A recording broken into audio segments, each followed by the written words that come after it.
Cloud. Ya, es muy grato estar de nuevo aquí a poder presentar. En las últimas semanas ha estado haciendo varias presentaciones um, por trabajo. La segunda semana estaba en BYU, en Provo, haciendo una presentación al Departamento de Geología sobre el trabajo histórico que yo hago buscando terremotos, que es una parte de las investigaciones que yo hago por trabajo tanto en la Universidad de Santiago como en la Católica de Valparaíso. Pero después, el jueves pasado, estaba en la Universidad de los Andes, allá arriba en Santiago, hablando sobre el mismo lo que vamos a hablar hoy día. Cómo usar el Archivo Nacional para buscar información histórica desde regiones donde quizás no hay tanta información. Entonces, hoy día vamos a estar hablando sobre los testamentos. Porque obviamente cuando hacemos genealogía, muchas veces armamos las familias por medio de los registros parroquiales, el registro civil, y encontramos cómo se llaman los padres, sus hijos y nada más. Pero si miramos las últimas presentaciones del RootsTech, de nuestras autoridades, los apóstoles, han dado presentaciones sobre la importancia de conocer nuestras familias. Y conocer nuestras familias significa, además de hacer los enlaces que corresponden, saber en qué trabajó, dónde vivió, qué tipo de bienes tenían, qué tipo de problemas familiares tenían, qué tipo de posesiones tenían y cómo los utilizaban. Y toda esa información, especialmente la más antigua, podemos conseguir por medio de los registros que se llaman testamentos. Como hoy en día todos sabemos que si queremos hacer un testamento, tenemos que ir al notario, tenemos que registrarlo con el conservador y un proceso bastante largo. Si miramos al proceso en el pasado, es igual. Entonces, no es que todo el mundo tiene esos documentos. Tiene que tener algún bien para poder tener un testamento. Tiene que tener los recursos o estar dispuesto a gastar los recursos para poder generar un testamento. Pero, graciasmente, hay muchos que lo han hecho y vamos a averiguar algunas cosas sobre eso. Entonces, vamos a compartir pantalla aquí.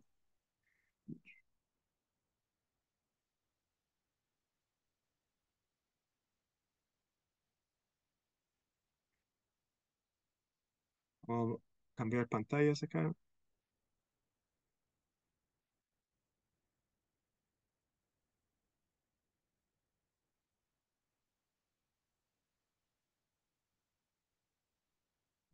Entonces, hoy día vamos a hablar sobre algunos tipos de testamentos o cómo los encontramos, porque el testamento tiene diferentes etapas en la vida y vamos a encontrar cómo es que esos se ven en los registros históricos. Entonces, vamos a hablar del testamento como el borrador del testamento, vamos a hablar cuando se formaliza ante el notario, después cuando se abre después del fallecimiento de la persona y después el inventario y la ejecución de las instrucciones que aparecen en el testamento y vamos a ver algunos ejemplos, después vamos a mirar algunos testamentos adicionales y al final vamos a tener todas sus preguntas. Obviamente, como mencioné la otra vez, yo por trabajo investigo la región de Concepción. Entonces, los ejemplos van a ser todos de esa región.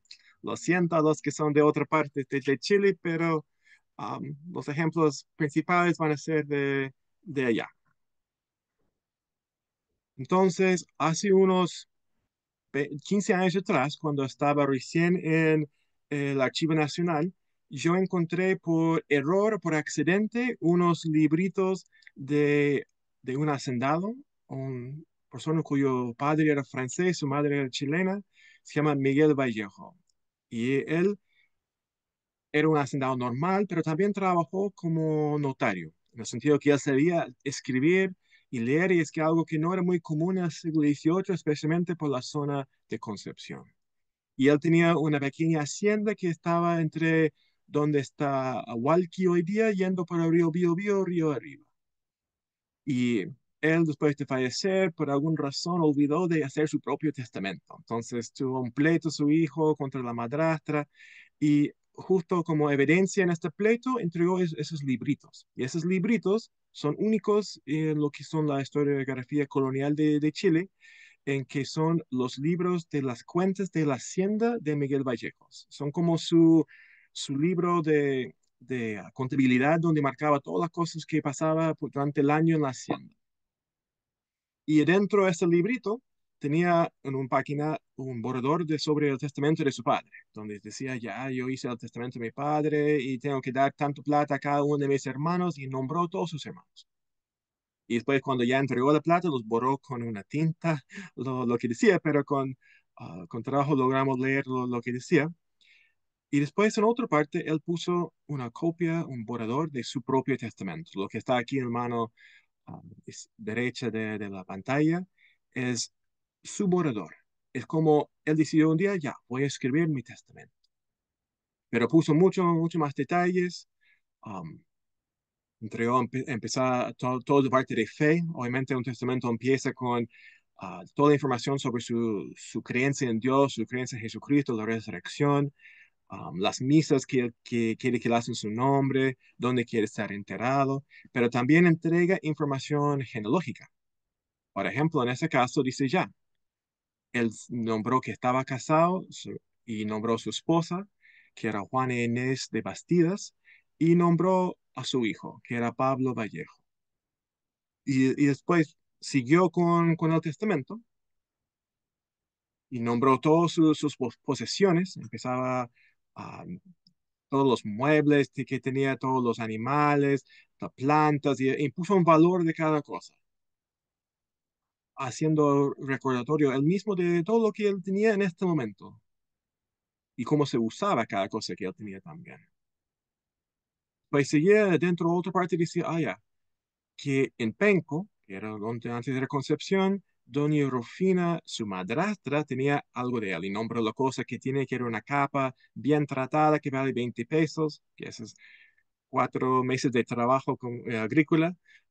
También tiene una casaca, una chupa de calzones, de paño, todo. Nombró todas las cosas que tenía su madrastra en una tienda.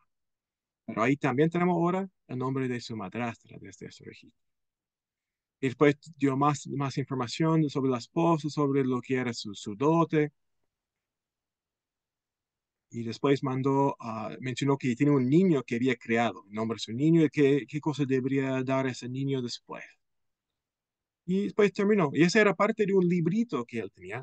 Entonces, eso es lo que es un testamento borrador. Este testamento no tenía valor jurídico, que nunca lo entregó ante el notario, siendo él un notario. Nunca lo registró como corresponde.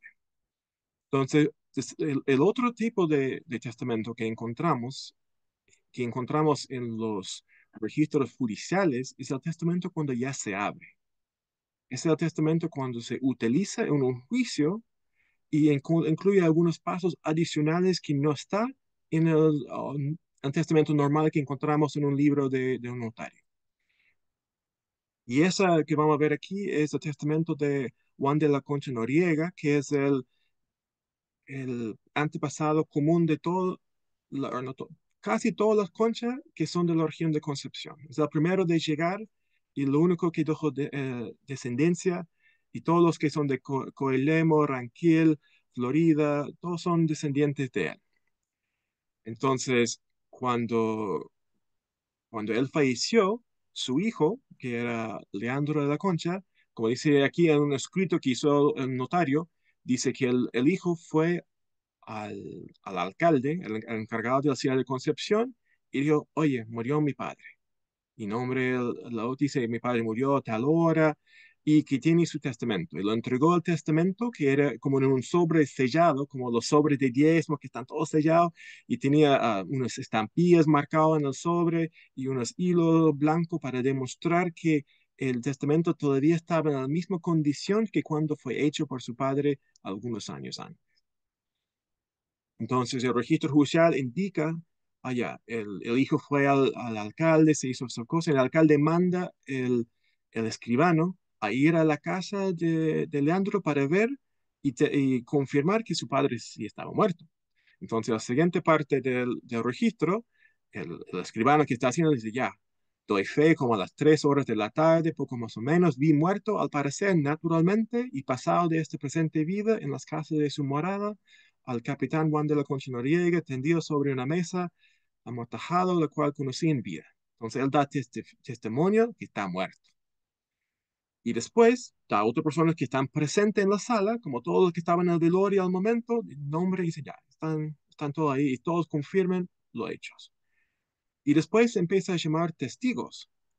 Y los testigos, el primer testigo dice, sí, yo estuve presente cuando hizo el testamento y se ve igual como lo que está ahora, está sellado todavía, está cerrado el sobre. Y el segundo testigo dice, sí, yo era el testigo del testamento. Y yo puse la estampilla hasta encima y todavía está sellado como fue el día que lo hice. Y el tercero, que era un notario del obispo, no un notario normal, dice, sí, yo escribí el testamento, yo estaba con ellos, lo escribí, los cerramos y se ve todo igual. También, por si acaso, cuando utilizamos los juicios que están en el Archivo Nacional, una de las cosas muy buenas de los testigos es que siempre ponen una edad. La edad que ellos tienen o la edad que parecen tener, en el sentido que al utilizar esos testimonios podemos poner la edad de la persona que está testificando, lo cual ayuda cuando no hay otro tipo de registro. Por ejemplo, el notario aquí tenía 43 años de edad cuando está testificando, lo cual podemos poner en la fecha cuando hizo testimonio para decir ya él nació en 1595, cual no hay registros parroquiales para ese tiempo. Y después de ya pasar todo eso, abrieron el testamento. Y los testamentos siguen el mismo patrón siempre. Hay unas reglas que tienen. Obviamente, cuando uno tiene años de experiencia leyendo registros coloniales, son muy fáciles de leer, quizás. Algunos nunca son fáciles de leer. Pero cuando uno no tiene tantos años de experiencia, es mejor no tratar de leer todo. Mejor encontrar las partes importantes y saltar las partes donde quizás va a gastar horas tratando de leer algo que no le va a entregar información adicional. Entonces, los testamentos siempre comienzan con una frase como, sepan cuántos de esa carta de mi testamento, o por el nombre de Dios, amén, algo que te da referencia de que es un documento notarial de tipo testamento. Y empieza con el nombre de la persona y si tiene algún puesto también está dentro de su nombre. En este caso era Capitán Juan de la Concha Noriega, alférez real de la ciudad de Concepción. Y después dice de dónde es. En este caso de la ciudad de Segovia, en los reinos de España, Castilla Vieja. Y después dicen cómo se llaman sus padres. Hijo legítimo de Hernando de la Concha y María de Castroverde, su mujer. Y también dice que sus padres están de la misma ciudad. Y muchas veces dice también mis padres ya finados, ya muertos. Obviamente, si yo estoy armando un árbol genealógico en base a ese testamento, no voy a poner la fecha de función de sus padres siendo el mismo año del testamento que estoy leyendo, porque eso va a confundir el sistema, va a confundir al buscador, porque a lo mejor los padres fallecieron hace 50 años atrás. Pero en la mayoría de casos nos va a decir de dónde es, cómo se llaman los padres y si los padres están vivos o muertos. Después lo que va a seguir es su testimonio. Similar al testimonio que quizás compartimos día de domingo de ayuno de testimonio, pero en este caso, la mayoría del tiempo, el testimonio es a uno específico que escribe el notario. No es que el notario preguntó a la persona, ¿me quiere dar su testimonio, por favor? No, es que escribe algo específico. Y hemos encontrado borradores de testimonios, que donde el notario deja espacio para llenar la información importante, pero el testimonio ya está. Entonces, va a seguir el testimonio, una introducción, y después va a seguir una parte religiosa, que es personal a la persona. Que puede decir, va a nombrar dónde quiere estar enterrado su cuerpo. Puede ser un convento en la ciudad de Santiago, Concepción, o en una capilla tanto de su hacienda o de una parroquia. También puede decir en qué parte de del convento quiere estar enterrado, si tiene una bóveda familiar, si quiere estar cerca del altar. Obviamente, cada espacio que él indica tiene un cierto valor. Entonces, si él lo pone en el testamento, sus descendientes tienen que estar dispuestos a pagar el valor de enterrarlo donde quiere que esté. También habla de la cantidad de misas que quiere que lo hacen y si esas misas son rezadas, cantadas, porque cada una se tiene diferentes valores y obviamente cuántos de los conventos quiere que lo hacen. Y también si está parte de una cofradía, que averigua la cofradía si está al día con su cuota y que también que la cofradía participa en toda la funeral y todo. Entonces, esta parte nos entrega información específica sobre nuestro antepasado, tanto de sus recursos que tiene, pero también de sus creencias. Después va a empezar con los bienes. Y siempre va a tener una palabra como dicen item, como para decir siguiente cosa en la lista. Y en ese caso, él dice que ya era dueño de la estancia de Tromé, que es una estancia que está al lado de Conuco hoy en día, donde tiene secciones que son La Palma y otra que está hoy en día en Coelemo. Entonces, él va a empezar a describir cómo está su hacienda.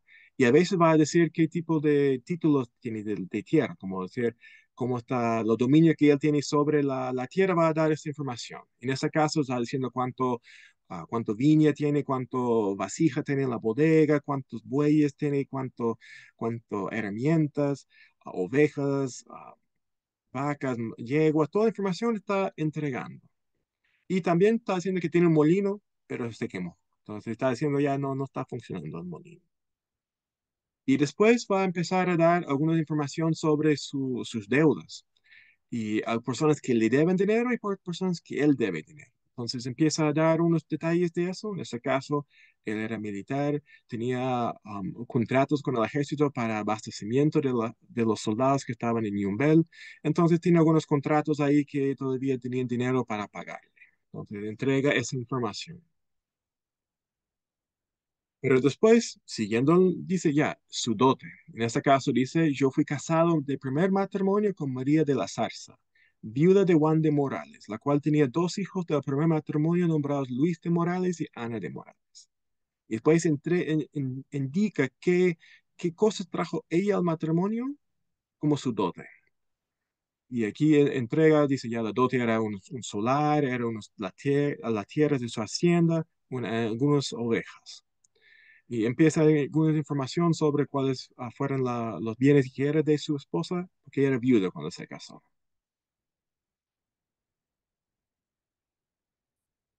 Después habla de algunos problemas que en este caso, Juan de la Concha Noriega tenía con sus hijastros, porque sus hijastros ya eran mayores de edad cuando su madre casó de segunda nupcias, entonces había unos pleitos sobre lo que era la división de bienes. Entonces él entrega su punto de vista o su realidad sobre estos bienes. Entonces en los testamentos, cuando hay un juicio que está para cumplir, que no está terminado, se entrega esta información dentro del testamento. Pues lo que sí es que la persona que está escribiendo el testamento no confirma la información. Entonces puede ser todo mentira, puede ser todo bien, pero se entrega desde el punto de vista de la persona que está haciendo el testamento. Después dice ya, por su primer matrimonio, dice por sus hijos legítimos, Petronila, Alejandro, María, Francisco, Catalina, Damiana. Y después dice, de los cuales murieron en vida de mi mujer, la dicha Petronila, Francisco de la Concha. Y después de viudo murieron la Catalina, la Damiana, y solamente están vivos Leandro y María. A lo mejor se han fijado, Alejandro, Leandro, son la misma persona, pero se cambia su nombre y muchas veces cuando nosotros solamente usamos registros parroquiales, no tenemos idea cómo es que se llamaba en vida. Y muchas de las personas que cuando se bautizan tienen un nombre que se entrega el sacerdote al momento del bautizo, la cual no necesariamente es la misma forma que lo llamaban durante el resto de su vida. Pero aquí, como en la mayoría de los testamentos, entrega información sobre quiénes son los hijos legítimos y quienes ya fallecieron sin dejar descendencia, para saber cómo van a dividir los bienes. Y después dice que por el año 1622 se casó en segunda vez con doña Luciana Muñoz, viuda de Pedro Lazo. Y ella no trajo bienes de dote porque viene de Santiago. Después, el mismo párrafo, al final dice, de dicho segundo matrimonio, sus hijos son doña Juana, doña Rufina, doña Eufemia y Roque de la Concha, y esos eran los hijos de ese segundo matrimonio. Y obviamente después pone todas sus deudas. Todas las personas que él debe algo de dinero, aunque la mayoría de esas deudas son deudas que tienen que ver con el trabajo normal de la hacienda y que son deudas muy chicas que tiene que estar pagando. Y después entrega alguna información específica sobre a quién debería entregar ciertos bienes. Por ejemplo, a su hijo mayor Leandro, él dice, yo quiero darle el oficio que tengo, que es alférez real, que era un título honorífico que tenía la Cabilda de Concepción, entonces él quiso ah, dar ese título en herencia a su hijo para que su hijo podía utilizar ese puesto y mantener su estatus social dentro de lo que era la sociedad. Pero también a su hija Juana dice, ya, que voy a dar la mulata Graciana que tengo, porque un bien muy costoso que tenía en ese tiempo, pero empieza a dar esas entregas, se puede decir, a sus hijos. Y después termina con los testamentos diciendo quiénes son los albaceas, quiénes van a cuidar sus hijos y también quiénes son los herederos universales, que generalmente son los hijos que están vivos todavía. Y después pone la fecha en que se termina el testamento y quiénes son las personas que están allá para confirmar que se hizo. Y después entreguen el testamento al notario. Y el notario hace una copia que va en el libro del notario. Y obviamente ahí esa copia queda ya hasta el momento que se abre el testamento, que en ese caso fue 4 años después que se hizo. Entonces ahí cuando abren el testamento, lo que recién leímos, hacen toda la ceremonia y hacen todo un documento diciendo esas son las personas que estaban presentes cuando lo abrimos. Y en ese caso lo abrieron en dos ocasiones, una vez en 1648 y después de nuevo en 1666.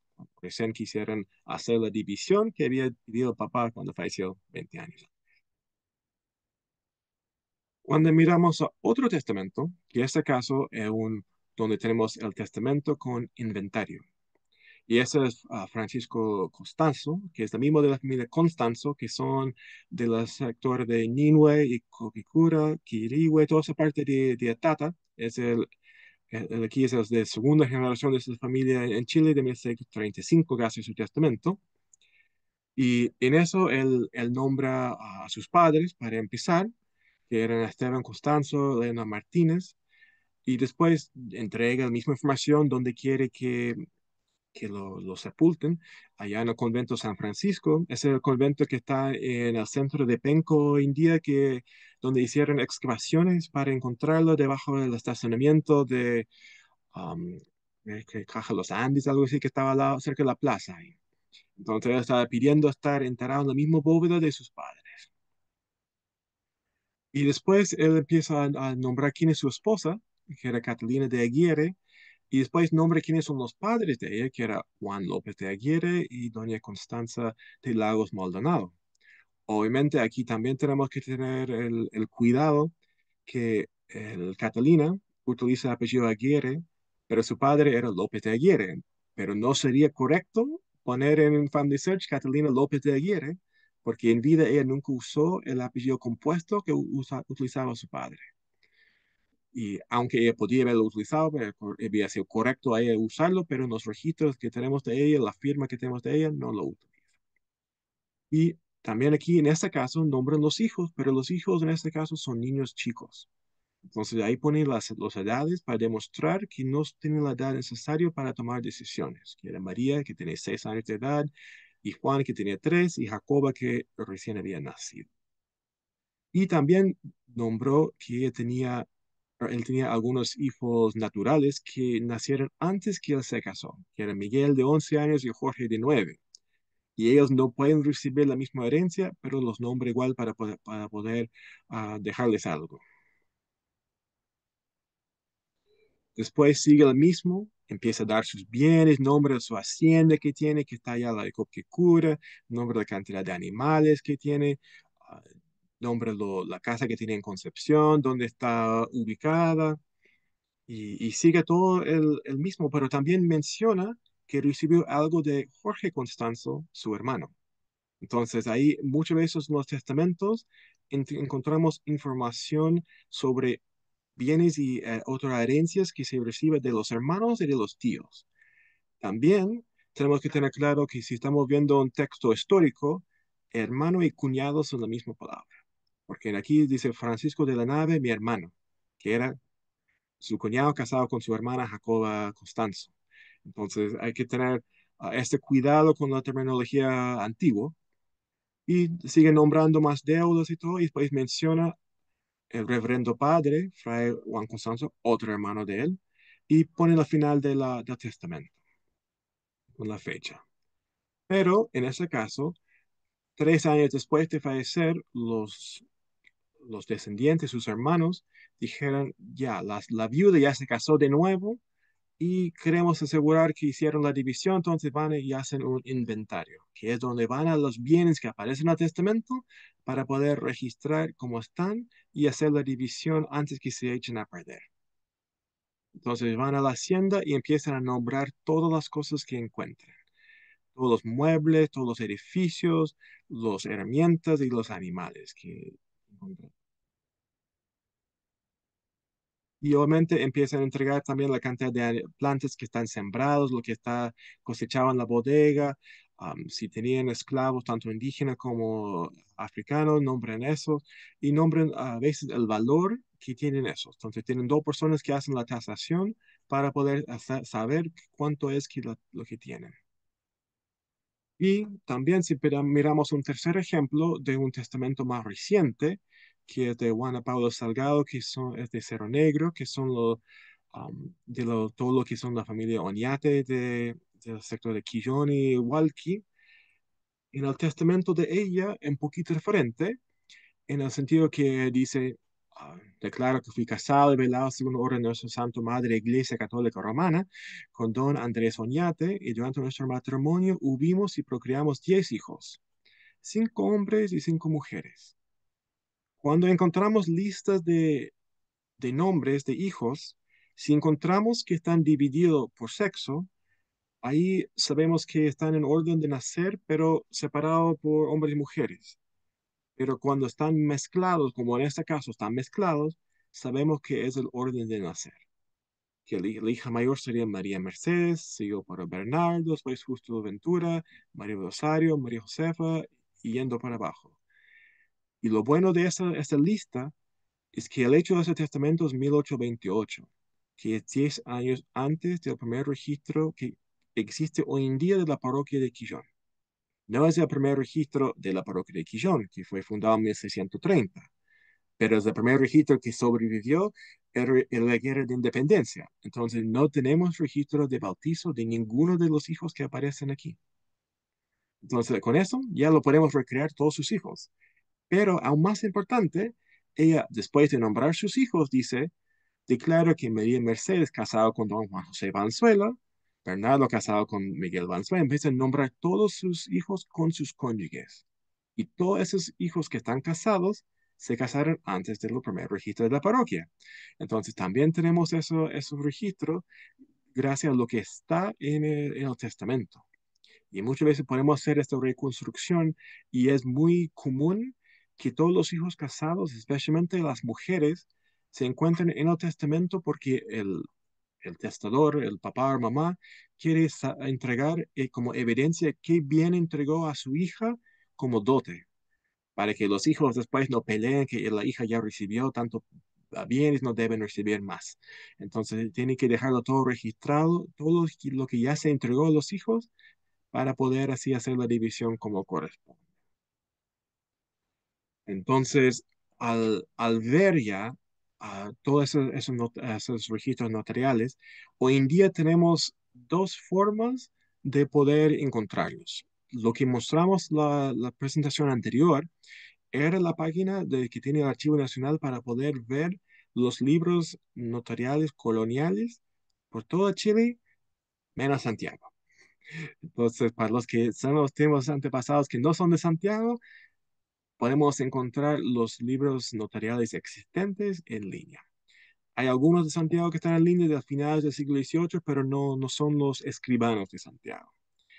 Y cuando queremos mirar a los libros notariales, y son más recientes de esos, si son del siglo XIX, ahí tenemos que ir al Archivo Nacional que está en Matucana, que está ya yendo a Quinto Normal desde Estación Central, y ahora ya ni siquiera es necesario pedir hora, pero vamos allá y avisamos al personal mesón qué lugar queremos averiguar, qué notario queremos ver, y nos van a pasar un índice. Y el índice va a mostrar que para cada periodo hay dos libros de notarios. El primer libro son los cartas de venta, los censos, los poderes, las escrituras, las cosas que como genealogistas no nos interesa tanto.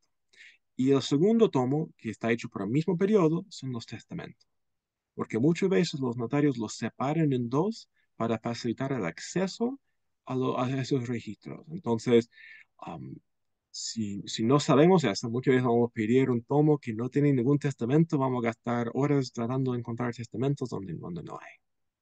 Pero podemos ir y ver esos, esos tomos allá en el Archivo Nacional, o si estamos buscando una cosa colonial, va a estar en línea. Obviamente para encontrarlo tenemos que escribir Archivo Nacional en Google, va a aparecer en la primera cosa en la lista, vamos a pinchar en ese Archivo Nacional, notarios, vamos a entrar a esa página aquí, vamos a pinchar entrar, vamos a llenar un formulario que nos va a pedir, que va a pedir nuestro correo electrónico, nuestro nombre, y después vamos a buscar el lugar que queremos, el año que queremos, y va a salir una lista y lo podemos descargar. Son pesados, obviamente, porque son PDFs de 500 hasta 1000 páginas, pero al descargarlo lo pueden borrar después si no tiene espacio en su computador, pero es mucho más fácil verlo descargado que tratar de verlo en línea.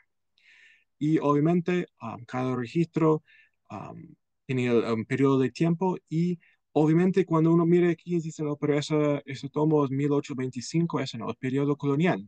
Es que hay documentos coloniales metidos adentro. Entonces va a haber en muchos de los tomos coloniales donde dicen que son coloniales, va a haber muchas cosas de 1830, 1840 y alguien tiró un par de páginas de 1750, 1780 adentro. Entonces hay mucha información. No todos vienen con índice. Algunos sí, algunos no. Y además de los fondos notariales, hay otros lugares donde podemos encontrar testamentos. Son la Real Audiencia, Capitán General, que son fondos del Archivo Nacional que está en Miraflores, la que está allá al lado del Cerro Santa Lucía. Y esos son pleitos donde utilizan testamentos como evidencia dentro del pleito. Entonces ahí son un poquito más difícil saber de antemano qué cosa va a encontrar, pero sí hay muchos testamentos ahí y también ahí en ese archivo donde tienen un fondo que se llama Escribanos de Santiago, donde tienen todos los registros notariales de Santiago coloniales, donde ahí se puede ver en microfilm todos los testamentos de esa ciudad y que son varios cientos de tomos. Ya, entonces vamos, antes de hacer preguntas, vamos a mirar algunos ejemplos.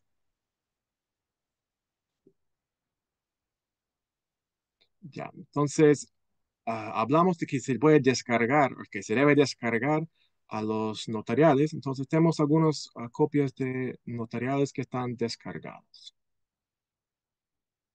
Entonces, este aquí es el tomo uno del notarial de Puchecay. Para los que no saben qué es Puchecay, que sería el 99% de los chilenos, Puchecay es lo que hoy en día Hualqui, Florida, Walpen, Talcahuana, todo ese sector que estaba del lado de lo que era Concepción con Tabanpenco, ese es el lugar que se llama Puchecay, por su nombre indígena, esa es era la rehue de Puchecay. Entonces, mantuvo este nombre hasta el siglo XIX. Entonces, aquí, en ese primer tomo del Notarios, da en el índice, dice instrumentos públicos. Entonces, cuando miramos el índice, al mano izquierda nos dice qué tipo de registro es y a la mano derecha en qué foja se encuentra, no en la foja del PDF, sino en la foja del libro mismo. Entonces aquí vemos donación, venta, este ID, otra venta, obligación, venta. Entonces no encontramos información de testamentos aquí porque es justamente, como dice aquí arriba, instrumentos públicos. Entonces vamos al tomo 2 y dice índice alfabeto de testamentos otorgados ante diferentes jueces. Dice 1782, 1819. Entonces aquí son todos testamentos y ponen por apellido como Nicolás Arriagada, Javier Bustos, Pablo Bizama. Entonces ahí van el tomo completo, que es mucho más chico que el otro tomo, pero son todos testamentos. Y miramos al tomo 3 de nuevo, instrumentos otorgados, y ahí miramos abajo y de nuevo son cartas de libertad, pero hay un testamento metido dentro de los otros registros. Entonces igual uno revisa, porque de vez en cuando van a meter un testamento por error, que es otro testamento, algunos más, pero debido a eso que tiene un índice, nos ayuda bastante. Aquí también varios instrumentos públicos, entonces uno también ve el índice y dice venta, um, y aquí poderes, aquí hay un testamento. Pero y después vamos a la siguiente parroquia, dice ya, esa es Yumbel, y, y aquí dice ya, testamentos, de nuevo, tomo más chico, y es puro lista de diferentes testamentos que están. Y son alrededor de 150 testamentos. Y el segundo tomo, similar, pero aquí dicen que no nos dicen que es un testamento porque es otro tipo de tomo, entonces ya no hay ningún testamento en esa, son puro por apellido.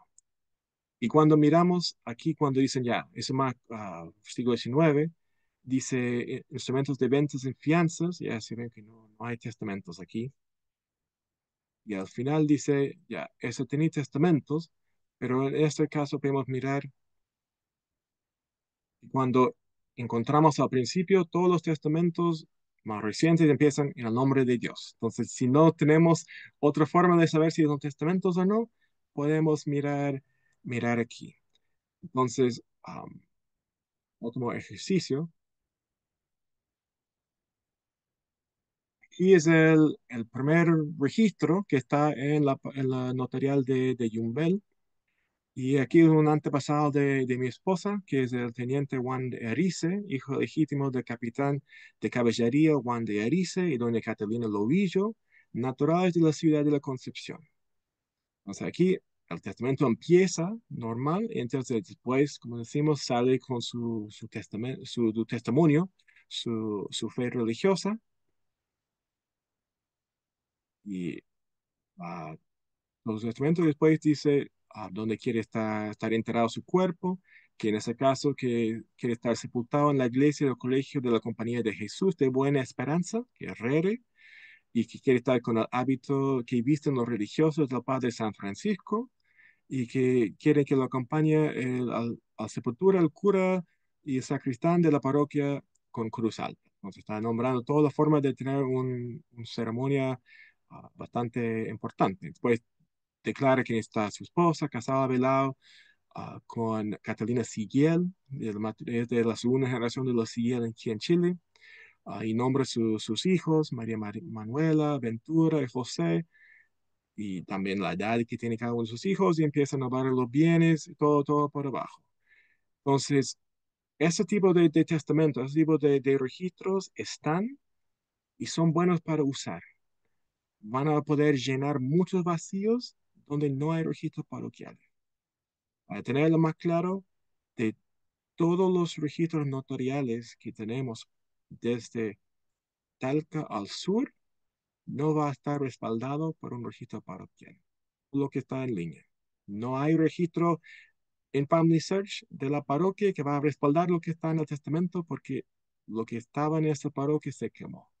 Entonces, si queremos reconstruir las familias más atrás de 1830, tenemos que usar esos registros de los testamentos y los notarios porque es una herramienta adicional que tenemos. Y con eso podemos llegar más atrás y a veces hemos encontrado hasta dos generaciones más o tres generaciones más en el mismo testamento. Un último ejemplo para terminar, para dejar de hacer preguntas. Había un testamento que revisé de Nimue recién, donde estaba revisando de puro aburrimiento, entonces dije, voy a encontrar el testamento y armar la familia, Y el testamento era una persona que estaba casado dos veces, tenía 9 hijos del primer matrimonio y 10 del segundo. Y en Family Search estaba él con la segunda esposa con 2 hijos y él como persona aparte con la primera esposa con un hijo. Y ninguno de los dos tenía sus padres, pero un solo testamento combinó a los dos registros de él, con las diferentes esposas, pero también añadió 17 hijos adicionales que no estaban conectados en Family Search, porque muchos estaban fallecidos antes del registro de Family Search, pero también añadió sus padres, sus suegros y sus hermanos, porque todos aparecían dentro de su testamento, y él no era de la élite, no era muy rico, solamente que puso todos los datos en su testamento con la esperanza que le servía de alguien, de algo algún día. Y nosotros sabemos que hoy en día nos sirve de algo, porque no necesitamos más información para armar un árbol que la información que está presentada en un testamento. En ese testamento podemos rearmar su árbol, hacer las conexiones, encontrar los otros hijos que estaban allá, tirados en la parroquia sin saber quiénes eran sus padres, y podemos armar esa árbol. Entonces, eso es lo que quise mostrarles de una pequeña presentación de cómo usar testamentos, cómo encontrarlos. Y les dejo tiempo, todas las preguntas que quieran. Yo no tengo um, horario fijo para terminar, entonces pueden hacer todas las preguntas que quieran. Entonces, dejo tiempo a la hermana Mariela para encargarse de las preguntas.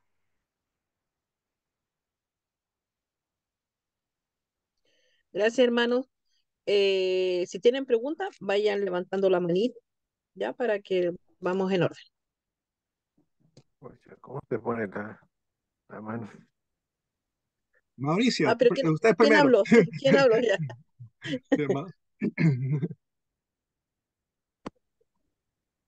Ya, hermano, Ah, Mauricio, hable nomás. estaba buscando la mano que no la encuentro. Eh, Sí, pero gracias. la tenía ahí. Ah, ya, gracias. Ah, la encontré. Eh, una consulta, si uno tiene antepasados en Santiago, hay registros perdón, hay registros notariales para buscar, y también en Valparaíso hay registros notariales para buscar. sí, por ejemplo, primero con Valparaíso, todos los registros coloniales están en línea. Y esos son, no sé, unos 15 tomos por Valparaíso, pero en el Archivo Nacional que está en Matucana, por Valparaíso, deben haber unos 1000 tomos más. Pero esos 1000 tomos más son del siglo XIX y las primeras 3 o 4 décadas del siglo XX. Y ahí todos esos registros están disponibles al uso. Si es un registro más reciente con eso, están todavía en el conservador de bienes raíces local. Por Santiago, hay un índice de los escribanos de Santiago, que son los notariales antiguos, y hay un índice que muestra los testamentos que hay en ese fondo, pero ahí son alrededor de 1500 tomos. Y esos están en microfilm y uno puede ver en el Archivo Nacional que está en Miraflores. No tiene que pagar nada, tiene que ir nomás y revisar con el índice previamente, que puedo compartir el índice en el WhatsApp sin ningún problema, y uno puede ir allá a buscarlos, pero también hay notariales de Santiago que son del final del siglo XVIII que sí están en línea, están en esa página del Archivo Nacional porque son um, de otra jurisdicción, se puede decir, de finales del siglo XVIII. Pero sí, en Santiago hay registros, solamente que hay tantos registros que el Estado de Chile todavía no ha tenido los recursos para digitalizarlos, porque son muy costosos y muy lento el proceso, y estamos en negociaciones para que ojalá dejan que Family Search lo hace. Eso no es algo de corto plazo. Ah, ya, súper bueno. Entonces, usted puede dejar esa información en el WhatsApp porque yo soy del sur, entonces por lo menos podría haber algo por internet. Sí, sí. Gracias. Digo, Alejandra, la siguiente mano que vi, creo. Ujú. Sí, hermano, soy yo, la hermana Alejandra. Sí. Llegué unos minutos tarde a la reunión y estaban hablando de Juan de la Concha y Noriega, el primer ejemplo que dio. ¿Usted me podría indicar de dónde sacó la información? Porque ellos son relacionados con mi familia. Am, bueno, donde encontré la información de Juan de la Concha es de un libro que espero que se sale ahora en un par de semanas, que estaba investigando a la familia Concha Noriega porque son parte de la investigación que hice sobre viñas de Coelemu. Y armamos desde peleas internas de la familia, armamos la familia Concha desde 1550 hasta 1800. No, no seguimos más adelante en 1800 porque ya se puede hacer todo eso la gente desde su propio antepasado, se puede hacer. Pero sí se hemos armado toda la familia de la Concha Noriega, aunque sí ya está armado la familia en Family Search, porque en mi caso, cada vez que yo encuentro una familia por investigaciones históricas, yo lo armo todo en Family Search. Entonces, Ah, ya, ok. está todo, casi todo ahí, aunque O sí, yo sea, sé que hay otras personas.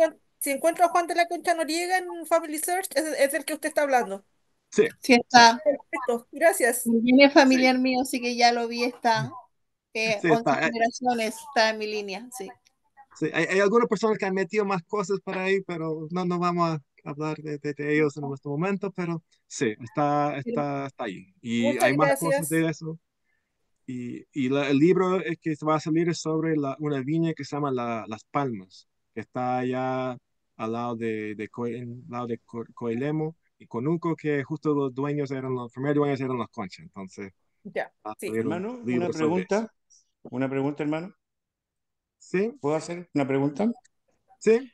Usted que sabe tanto de registros, eh, ¿puede la inteligencia artificial hacer algo ahora? ¿Hay algún mecanismo, alguna cosa para que me pueda buscar registros o Family Search. qué piensa usted? Sí, por ejemplo, yo sé que hay unos hermanos que están aquí en ese grupo, no sé, no lo veo en cuál página están ahora, que ellos están usando algunas cosas de inteligencia artificial para tratar de leer registros del siglo XVIII. Entonces, yo sé que hay programas que pueden leer la parte importante, se puede decir, de los registros históricos. Y obviamente lo que tiene Family Search ya eso es mucho más avanzado que los programas de inteligencia artificial que está disponible en línea. Porque cada vez que nosotros indexamos un registro, estuvimos alimentando la máquina de Family Search para que su inteligencia artificial pudiera mejorarse. No está perfecto para nada todavía, pero está mucho mejor que otros. Pero sí, la inteligencia artificial va a llegar a poder leer la mayoría de los registros. Lo que sí depende de la calidad de la digitalización. Y a veces, como no se fijaron, a veces en los PDFs de los notarios, el Archivo Nacional no gastó mucho tiempo a veces en asegurar la calidad de la imagen de vez en cuando. Pero sí, hoy en día hay mucha posibilidad de poder usar esas herramientas para transcribir esos registros. ¿Pero esa herramienta la tiene la iglesia? ¿La podemos usar uno o no? No, la que tiene Family Search, no, todavía. No, no Pero todavía. sí, yo sé que todos los jóvenes, mis hijos en el colegio, todos ellos tienen acceso a ChatGPT, a otros programas que utilizan para Ah, leer.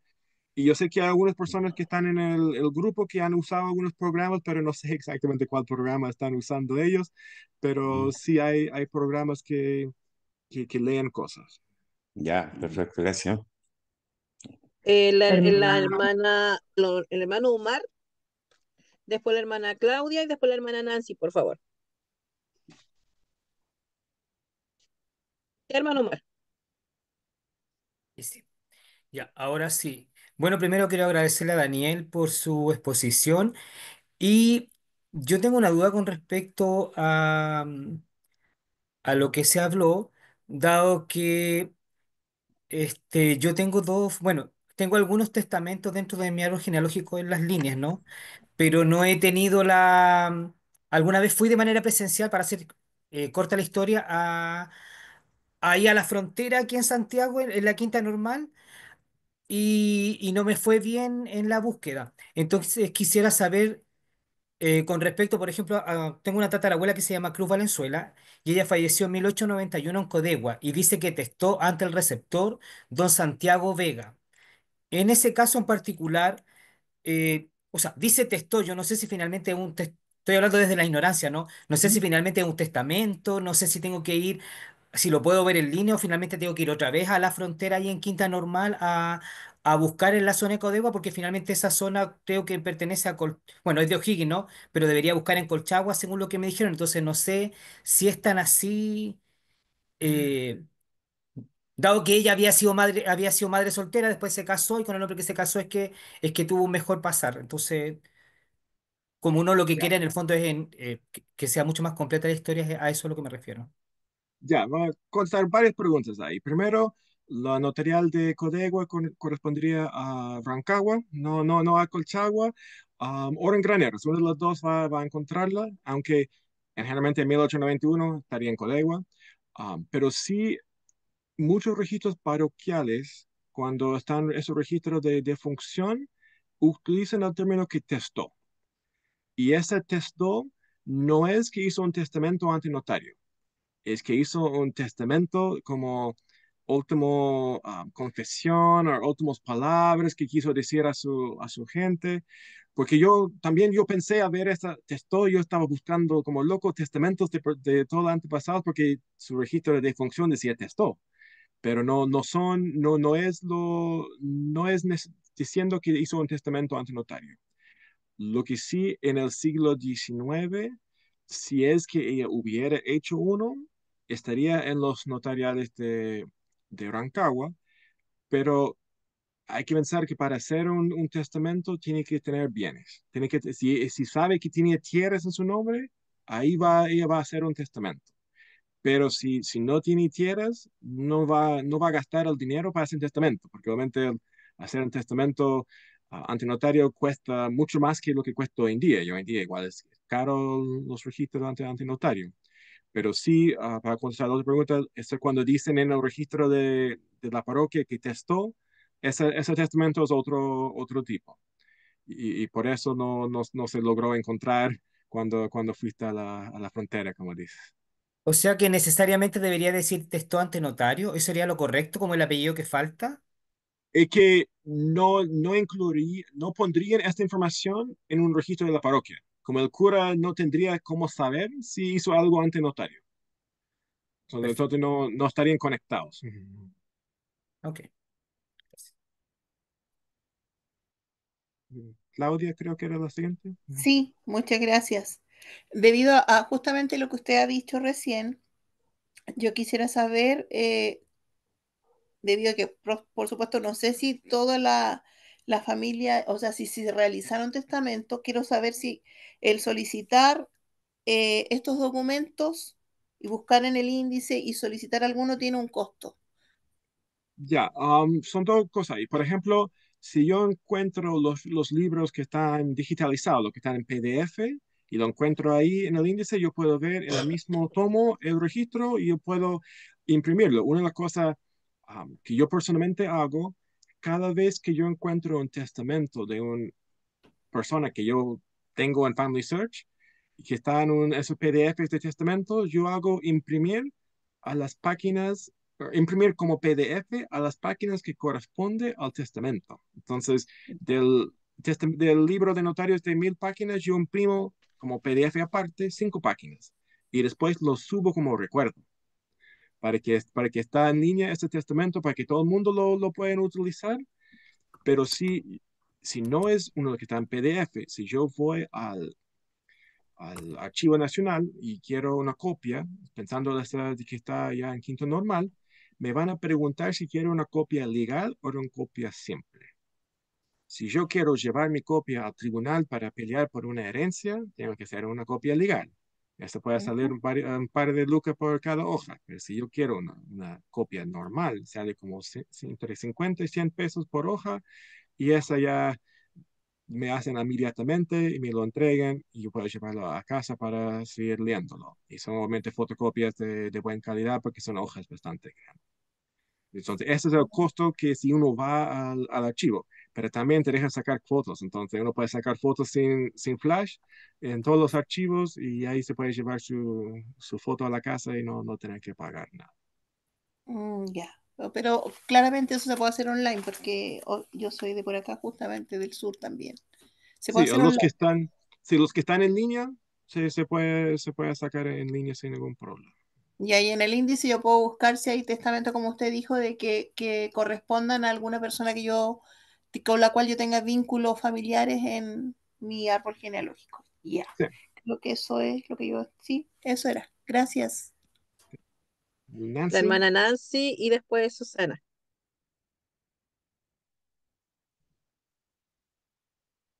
la mute todavía, hermana Nancy.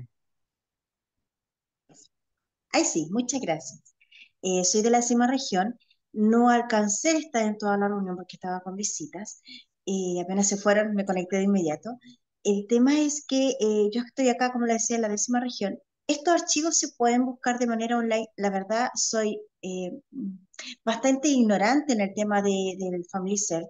En un principio puede agregar algunas partes, pero llevo años tratando de buscar registros de mis familiares.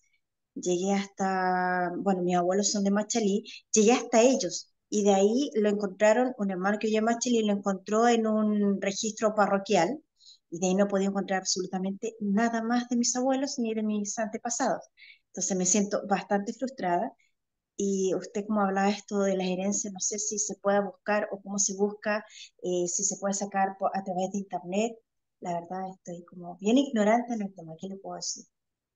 No sé si me puede ayudar en algo de eso. Ya, yo sé que algunos que están aquí también estaban en una reunión de los Institutos de Genealogía o Estudios Genealógicos la semana pasada. Y justo había una persona con apellido Quintanilla que estaban ahí, que estaban, que estaban ahí hablando de gente de Machalito, y hay un montón de historias publicadas sobre la familia Quintanilla de Machalí. Es una de las familias más Es que mi publicadas. familia es Bravo Cornejo. Ya. Quintanilla es mi marido. Ah, ya, pero Bravo, sí, Bravo también hay bastante publicado de zona ahí. Y lo que sí, hay muchos de notariales de Rancagua, que Machalí es Rancagua, Machalí no Sí, existe como algo aparte hasta el siglo XX, que exacto. sí están en línea. Y esa, la manera de poder descargar esos es cuando ya se terminó la clase y se hace la grabación, hay que seguir los pasos que están en las imágenes, en el sentido que hay que escribir notarios de Archivo Nacional en el Google, tiene que seguir todos los pasos para asegurar que se encuentre la página que corresponde y ahí su computador lo graba y ahí lo pueden descargar sin ningún problema de cualquier parte de Chile que están allá. Y obviamente pensando en las ciudades grandes es donde van los notarios, en el sentido Codegua, Graneros, Machalí, es todo Rancagua. San Francisco también, Rancagua, Santa Cruz, Curicó, San Fernando, lugares así, que tienen notariales. Perfecto. ¿Y alguien sería tan hermoso, gentil de convidarme esos enlaces para poder yo Sí, no, investigar y buscar? algunas horas después que termine esta reunión, va a aparecer en el grupo de WhatsApp un enlace donde pueden subir al cloud y descargar la grabación de esa charla, que duran allá por un mes, creo que entre 1 y 3 meses duran en línea. Y después, Muchas gracias, se lo agradezco un montón. La hermana Susana. Después vendría eh, Laurita y Víctor. Hola, buenas noches. Más que nada quisiera comentar mi experiencia con los testamentos. Eh, por ejemplo, de dos antepasados aclaran como el nombre, como lo que decías tú, Daniel, al principio. Por ejemplo, mi antepasado, un antepasado en San Pedro de Melipilla, eh, él decía Francisco Bustos de Lara y Cuevas, pero también conocido como el teniente Francisco Bustos. Entonces, eh, bueno, ahí decía que era natural de Concepción, como ¿ya? Y, y para mí fue bien interesante eso, porque él ahí mencionaba a sus padres y, y también sus dos matrimonios, nombraba los hijos de cada matrimonio y, por ejemplo, otro antepasado, que él era un hijo natural, entonces él se llamaba Julián Cerda. Siempre él firmaba como Julián Cerda, pero él fue el albacea de su padre que se llamaba Juan Ignacio Silva. Entonces todos sabían que era Silva, pero entonces cuando él hizo su testamento, él nombró a todos los hijos así como dijiste, Daniel, como nombraba con quién estaban casados cada uno, lo que le había dado a cada hija de dote, a quien quedaba de albacea, pero después lo termina el testamento diciendo todos cerdas. Es como él estaba bien enojado con su papá porque a pesar de que fue la albacea de su padre, él reitera que sus hijos son Cerda, y no Silva, que no quede duda. Y, eso quería compartir yo bueno, y tengo otro testamento en la zona de Navidad, Licancheo, y por ejemplo hay uno que seguramente él está enfermo y él está testando porque dice que tiene un hijo que es mi antepasado, que es el abuelo de mi bisabuela, y ellos eran como dueños de la hacienda de Licancheo al parecer, y dice que va a tener un hijo póstumo porque la esposa está embarazada. Entonces, también es como nos da pista porque a veces algunos hacían el testamento como precavidos, pero otros porque tenían una inminente muerte. Lo que, bueno, hermana Susana, cuando estaba hablando me acordé de algo. Si estamos usando un testamento para un lugar donde no hay parroquia, ponemos la fecha del testamento como la fecha de defunción en ausencia de otro registro que nos dice algo diferente. Sabemos que no es exactamente la fecha de defunción en la mayoría de los casos. Va a aparecer un par de días después, va a ser unos años después, no sabemos. Pero en la ausencia de otro registro, la fecha de defunción nos sirve. Y esta permite poder diferenciar dos personas con el mismo nombre para poder hacer las conexiones, y también es un registro legítimo, un registro legal en ese tiempo. Entonces usamos esta fecha, usámoslo como información, pero sí, por favor, no utilicen la fecha del testamento de un hijo para la defunción de un padre, porque he visto eso demasiadas veces y genera problemas graves en el buscador de Family Search cuando ponen los años de fallecer los padres cuando tendrían 150 años de edad o 120 años de edad, cosas así. Con ¿Tiene respecto a eso, Hermano, Daniel, sí? a lo que yo había, em, por ejemplo, este Julián Cerda, que yo siempre lo encontraba como Julián Cerda en los parroquiales. Siempre, siempre, siempre, pero después, como su padre lo nombró Albacea, es como que vi como el reconocimiento, no súper legal, porque no fue reconocido, sino que, eh, no sé cómo se dice, pero entonces yo, por ejemplo, en Family Search lo puse como Julián, puse entre comillas Silva Cerda. ¿Está incorrecto así? No, está bien. Lo que sí es que hay que recordar por lo menos cosas antes del siglo XX, los padres no pueden reconocer un hijo natural. Son hijo natural, no importa lo que dicen los padres. Y lo mismo, volviendo a la familia Concha, hay un pleito grande que tuve que analizar en la familia Concha del siglo XVII, donde los primeros dos hijos nacieron de la misma madre y padre de todos los demás hijos, pero mientras que la madre estaba casada con otra persona. Entonces los demás hermanos, los hijos 3 a 10, dijeron que el 1 y 2 no podían recibir la herencia porque sus padres no estaban legalmente casados al momento que ellos nacieron, aunque todos nacieron del mismo madre y padre según todos los testigos.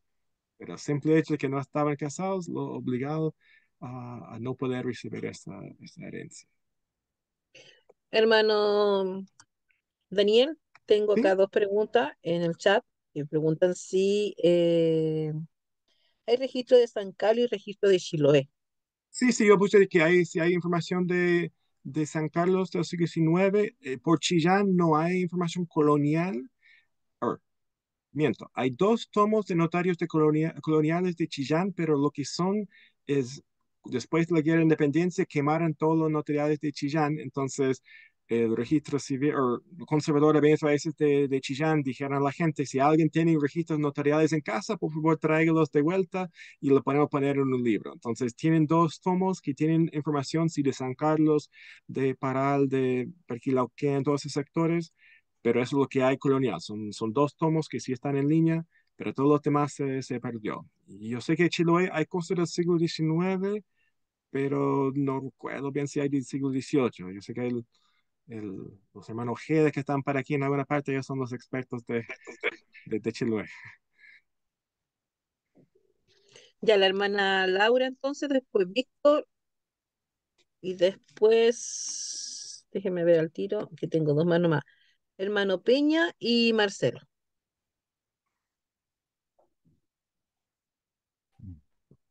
La hermana Laura. Ah, ay, sí, no te pregunto. Yo siento que estoy con mi papá acá. Ya, Así ya. que él es un poquito. Oh, Hola, buenas noches. Estoy llamando, estamos en Curanilahue. Eh, Mi pregunta es cuando le pregunto al historiador con respecto a lo que es cuando se encuentra con línea genealógica que solamente tiene un solo apellido. Es importante poder averiguar en los sitios que él indica como para poder seguir con la línea. Y la otra pregunta es, ¿qué promedio de edad tiene la familia de los siglos cuando sabemos de que antes se hacían compromisos entre familias, no era tanto el amor, sino que era más compromiso de familia con respecto a los casamientos? Entonces, ¿cuál sería más o menos un promedio de la edad para poder ir avanzando porque uno en el Familiar Search solamente fija la familia, la edad de nacimiento, la fecha de nacimiento o el año de nacimiento y no tenemos, en muchas partes no sale lo de casamiento, los matrimonios a nivel nacional y eso es lo que estoy medio confundido porque no puedo- yo no puedo avanzar con respecto a cuando aparece un solo apellido. Ya. Ajá. Voy a contestar varias de estas preguntas. El primero, el utilizar dos apellidos es algo del siglo XX. Antes de 1900, antes de 1885, cuando se funda el registro civil, no va a encontrar muchos registros donde aparecen los dos apellidos en el mismo documento, en el sentido que si uno revisa muchos de los registros parroquiales, dicen Juan, hijo legítimo de José Borgoño y María Martínez. Pero Juan no aparece con ningún apellido en el documento. Nosotros, utilizando la información que tenemos del siglo XX, ponemos los dos apellidos.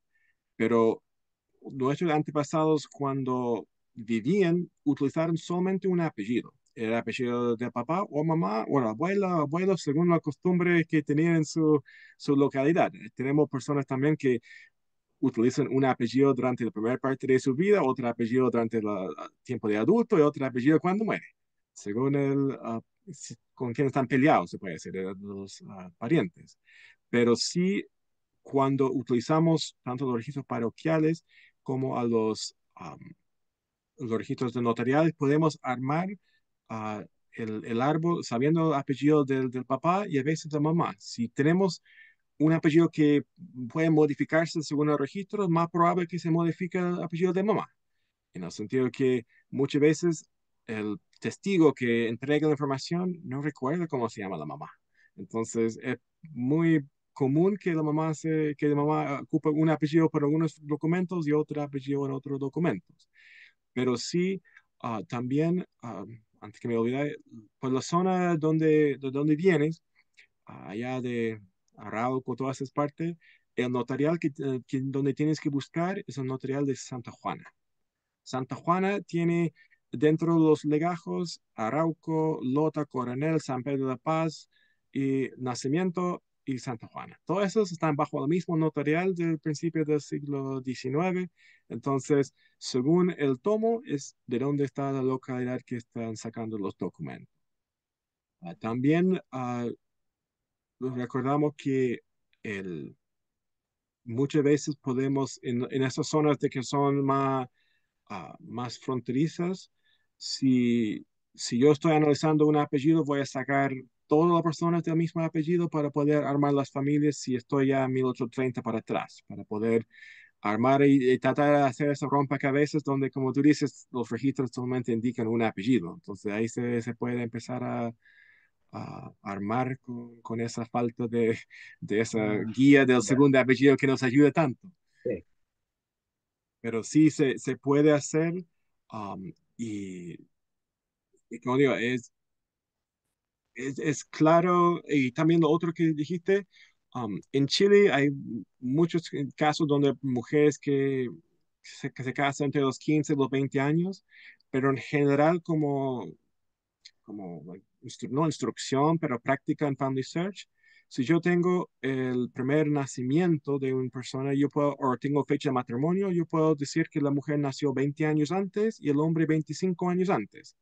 Pero cuando yo pongo eso, si yo tengo una fecha exacta del matrimonio o un año exacto, yo pongo el año, solamente un año de nacimiento. No pongo aproximadamente nada así porque, o sea, confunde el Claro, computador al buscador, pero yo pongo un año. Si se casaron en 2000, yo pongo que la mujer nació en 1980. Y esa, al no poner mes ni día, esa es como señal obvio que es una estimación, porque si tenía más información, yo pondría el día y mes, y ese permite el buscador ver si hay otro registro similar. Y eso es lo que queremos siempre, de ver si hay otra persona que ya está en el árbol. Que, claro. y ahí se puede hacer. Y ya mismo por falta de matrimonio. Si no tengo matrimonio, yo pongo el año de matrimonio un año antes del primer niño que nació, a menos que los registros me indiquen que es un hijo natural, que eso significa que no hay registro de matrimonio previo. Eso. Estamos bien. Gracias. Muchas gracias. Creo que era el Víctor. Sí, Hermano Daniel, muchas gracias por su tiempo, por ayudarnos a cada uno de nosotros los que estamos aquí interesados en seguir avanzando en nuestra historia familiar. Mi consulta está referida a cuando estoy buscando en estos registros notariales a través del sistema, ¿debo buscar antes de la fecha de fallecimiento o posterior a la fecha de fallecimiento? Digo que como creaban su testamento con anterioridad, eh, ¿dónde debo centrar mis fechas de búsqueda? Esa es mi consulta. Sí, buena pregunta. Um, si yo tuviera el año de fallecimiento, yo buscaría 1 o 2 años después y hasta 5 años antes de la fecha de fallecimiento. Si es que encuentro el registro después, va a ser el testamento conectado con el inventario, porque el inventario también tiene que presentar ante el notario. Si lo encuentro antes, va a ser el testamento nomás. Y a veces el testamento está, la copia oficial puede ser un par de años antes en el registro, pero también en el caso de que tiene la suerte que el lugar que está buscando tiene un buen índice, puede gastar 2 o 3 minutos mirando el índice del tomo y obviamente como buena práctica, si yo estoy buscando su programa Familia Concha, voy a mirar a todos los testamentos de todas las personas que tienen este apellido, porque pueden ser hermanos, primos o tíos de la persona que yo estoy siguiendo. Y obviamente cualquier registro que me entregue información sobre ellos sirve.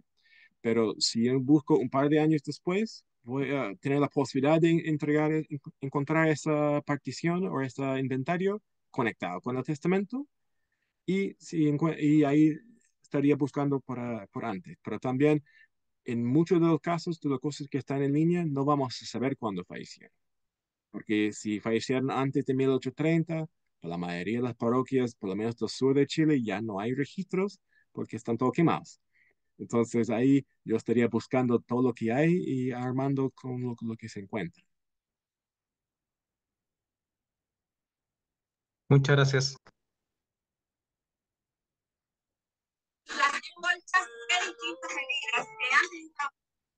Creo que el hermano Peña, creo que era.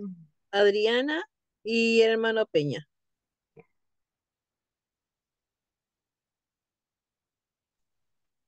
Hola, buenas noches. Muy agradecida también por la información que estamos teniendo. Esto es maravilloso. Mire, mi interés está en la ciudad de Linares y específicamente he estado buscando por años la información referente a la familia del Campo, de apellido del Campo. Y, y mi bisabuela era Elena del Campo Jordán. Y mi tatarabuelo era Rafael II del Campo y en la clase anterior que usted hizo yo encontré una información de una venta de tierras que tenía él, Rafael del Campo, y también una información en Puerto Montt también encontré algo. Y la familia Márquez Labra también, que son de Linares.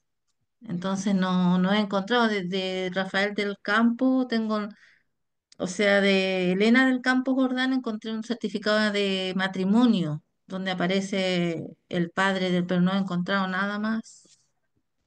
No Ya, sé cómo. Sí, de Linares hay bastante tomos en línea de notariales y también ¿Ya? de la familia del campo son uno de los fundadores principales del sector de Perquilauquén de la hacienda que se llama Quito, que es uno que se hicieron en el siglo XVII. Y ¿Ya? hay matrícula de todo del siglo XVIII que incluyen, y el XVII que incluyen muchas familias del campo porque es una de esas familias fundadoras del sector. Y yo sé que Ujú. creo que hay también hay algunas publicaciones de la revista del Instituto de Estudios Históricos, que es el grupo de genealogistas chilenos, que publican una revista cada año. Hay trabajos de ellos también y ellos van a tener una página, nueva página de internet en las próximas semanas va a salir, entonces ahí va a ser más fácil a saber en qué tomo aparece la historia de la familia del Ah, campo, porque sí es una familia que han trabajado en esa parte. ay, muchas gracias. Entonces, bueno, voy a verlo bien en la grabación para tomar mejores notas. Muchas gracias. Mm. El hermano Y Peña, usted dice que hay más información. Sí, sí, sí, en Linares está. Ya. hermano Hola, Peña y hola, después el Daniel. hermano Aquiles. Muchas gracias, Daniel, por la cooperación. Mi pregunta es la siguiente. Eh, el registro civil de Quibico se quemó, entonces no sé dónde podría yo comenzar a indagar para saber más acerca de mis familiares, porque estoy retenido en eso. De qué parte de nuevo? De Quibico, eso queda cerca de Tirúa, es parte Ya, de Tirúa en realidad. Antes parece que era una comuna y sí, después, sí. sí. Mira, lo que tenemos por Quirico en esa parte, tiene dos registros ahí que son claves, que son tres. Primero tienen los notariales de Arauco y también de Levo y Los Álamos, que tienen en línea, tienen algunos que son de Arauco, que son bajo el nombre de Santa Juana, pero también del siglo XX en el Archivo Nacional hay bastante de lo que son esas zonas, pero también tienen en línea lo que son los bienes raíces, donde sí hay muchísimo compra-venta de tierras de esa zona. Y eso creo que algo que vimos la clase pasada, porque también podemos ver en la siguiente clase también, donde sí muchas veces cuando hacen la compra-venta de tierras, especialmente tierras indígenas, antes de las leyes que prohibían la venta, muchas veces aparecen todos los hermanos vendiendo al fulano tanto, entonces dicen, ya, somos 10 hermanos de Lonco tanto vendiendo, entonces tienen mucha información ahí de tanto del comprador como el vendedor. Y también en esos sectores también tenemos las mercedes de tierra de las comunidades indígenas y además de la parroquia, pero sí los notariales allá se quemaron bastante de las cosas allí, pero sí rescataron mucho de Arauco. Y ahí están esos, algunos han sido publicados, transcritos, pero no sé cuánto de lo que es el siglo XX que fueron transcritos ahí. Muchas gracias, voy a entonces revisar la clase anterior en el link. Hasta luego. Ok. Hermano Daniel, antes que venga el hermano Aquiles, están Sí, preguntando, dice, ¿dónde pueden encontrar registros notariales de Barraza, de la cuarta región? sí, que estaba mirando recién, no veo Barraza en la lista, aunque sí, como dicen, ese pueblo existe y todo eso, pero puede ser que están en Ishapel, los de Barraza, pero ahí la forma ahí es ver la ciudad más cerca que aparece en la lista, que en este caso creo que sería Ishapel, o puede ser un Barbala, algo así. Uno mirar lo que están y cuando son de otras localidades que utilicen el mismo notario, dicen en el registro dónde se hace el documento. Por ejemplo, los que vimos de Puchacay, la mitad dicen en el asiento de Florida, o el otro dicen en el asiento de Hualqui. Entonces, cuando son más de una comuna que utilizan el mismo notario, uno puede saberlo viendo un par de documentos dentro del tomo y ahí te indiquen de dónde están haciendo el registro. Pero que sí, me suena raro que no hay Barraza en la lista. Puede ser que eran flojos en el archivo y no lo digitalizaron nomás, pero sí debería haber um, información. Y Tolosa, sí, hay cosas de ellos en el notarial de Santa Juana. Hay bastante de cosas de los Tolosa, porque la mayoría de los que yo he seguido, por lo menos, son de Lota Coronel, Nacimiento de Santa Juana.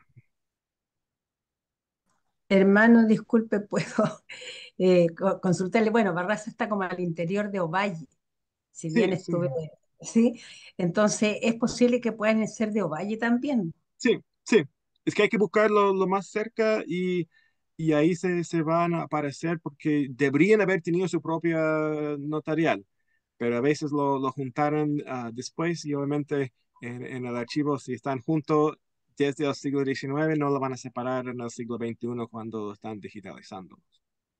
Sí, porque yo revisé casi la mayoría de los libros de Barraza, hasta el libro uno, y la verdad es que estoy empantanada hace más de 15 años en mi séptima generación, soy apellido Valdivia.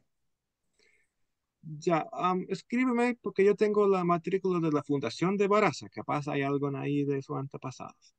Ah, genial. Muchas Cuando, gracias. porque cuando fundaron el pueblito, nacieron la matrícula de quienes eran todos que quisieran ser de Baraza.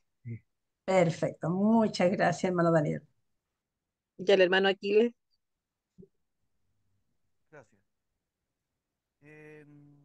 Consulta, Daniel. em, Cuando uno, eh, mira, tenía dos consultas, pero ya respondiste parcialmente la primera, que es cómo eh, georreferenciar los notarios a lo largo de Chile, porque tenemos parientes, yo estoy casado con una hermana que es del norte de Chile, eh, en Chiloé, Osorno, Puerto Montt, de repente Concepción, pero que quede la consulta para averiguar si hay un escrito donde aparezca, por ejemplo, cuando yo quiero saber de circunscripciones, registro civil, hay libros, siglo XIX, circunscripciones de la región y provincia tanto, y las enumera y las numera. Lo mismo para los parroquiales, hay trabajos que dicen que las parroquias que se creaban, que se fusionaban, que se eliminaban, eh, pero notariales que es nuevo para mí al menos. ¿Habrá algún documento que nos oriente sobre la georreferenciación de los notarios? Ya, si uno va a la página del Archivo Nacional, no la página de Notarios Archivo Nacional, sino Archivo Nacional normal, tienen dos guías que son en PDF que se puede descargar gratis. También lo pueden comprar en papel si quiere, pero son libros que muestran todos los diferentes fondos que tienen y lo que compone cada uno. Entonces, por ejemplo, va a decir fondo notarial y va a buscar notarios de San Fernando y va a decir que son 325 tomos que empiezan año tanto y van hasta año tanto. Y ahí te van a dar la descripción de cada uno de los fondos que tienen, entonces uno ya sabe um, qué lugares hay y en qué años. Pero también si uno va al archivo para el primer viaje o primer visita, y uno quiere mirar, supongamos, para hacer el mismo ejemplo, quiere ver notariales de San Fernando, tienen otro índice ahí que va a decirle qué hay en cada tomo. En el sentido, te va a decir, tomo uno tiene año tanto, testamentos. Tomo 2 tiene año tanto, escrituras públicas. Ahí, si uno va con su celular, saca fotos de cada este índice por completo y la tiene guardado para referencia en el futuro, porque la va a necesitar mucho más veces cada vez que uno va. Y si uno tiene ya copia de este índice, uno ya puede pedir adelantado qué tomos uno quiere cuando va al archivo, en vez de tener que gastar el tiempo mirando qué registro quieres. Pero sí, este guía del archivo es muy, muy bueno y es muy confiable. Por si acaso, los libros que están ahí flotando para acá, que dicen la parroquia tanto fue creada en tal año, nació de otra parroquia, se fusionó con otra parroquia, la mayoría de esos son imaginaciones de su autor. No son basados en registros porque al estar quemado tantas parroquias del siglo XVIII, crearon o inventaron historias para explicar la ausencia de registros coloniales de muchas parroquias al no saber que esas parroquias estaban existiendo por 200 años antes. Entonces yo no confiaría en ningún escrito de ningún archivispado, ningún obispado de Concepción o de Santiago sobre la historial de sus mismos parroquias, porque ellos no saben. Y esa, ¿Me permite desafortunadamente, hacer, es así. si me permite hacerte dos preguntas? Si me responde la primera, fabuloso. ¿Ya? Soy Oyarzún, proveniente de, el apellido proviene a lo largo de todo Chile, se supone, de un solo Oyarzún en Chiloé, Osorno, Chiloé. Pero no he encontrado ningún testamento, ninguna venta, ninguna propiedad, bienes raíces, mina, nada, nada en ningún siglo. Probablemente esto se entienda por la manera en que entendían la propiedad, siglo XVIII, siglo XVII, siglo XIX incluso. Y la segunda pregunta, matrículas. Solo he encontrado matrícula de Copiapó 1747.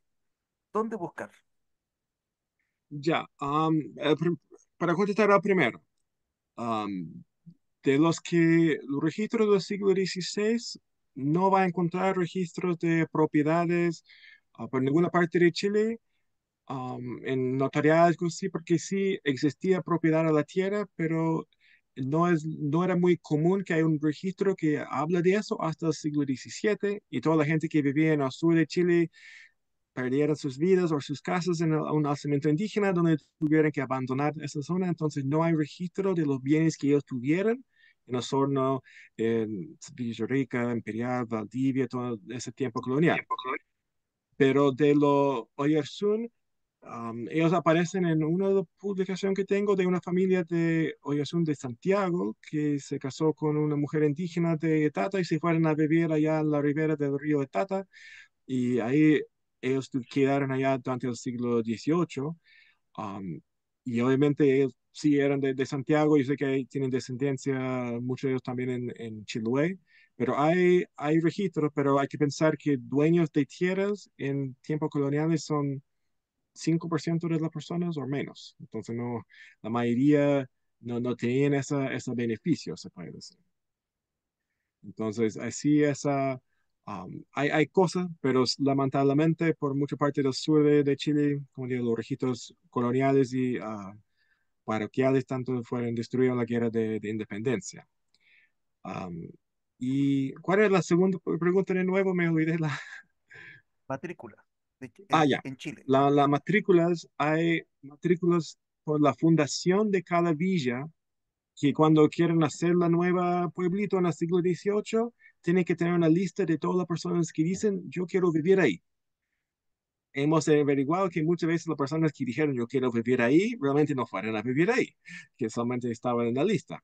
Pero sí tenemos listas que están en un fondo que se llama Capitanía General, porque cada villa que hacen tiene que tener esta lista de los primeros pobladores, porque ellos reciben gratis un pedazo de tierra urbana para hacer su casa, más otro pedazo para hacer su chacra, su huerta y todo. Entonces tienen que registrarse. Y tenemos esto desde Copiapó hasta Osorno, son los más sur que tenemos matrículas de fundación. Pero sí, la mayoría no están en Family Search. Copiapó está en Family Search, creo. Hemos publicado algunos otros, pero no, la mayoría no están publicados todavía, se puede decir. La hermana Amelia y y el hermano Fernando Paz.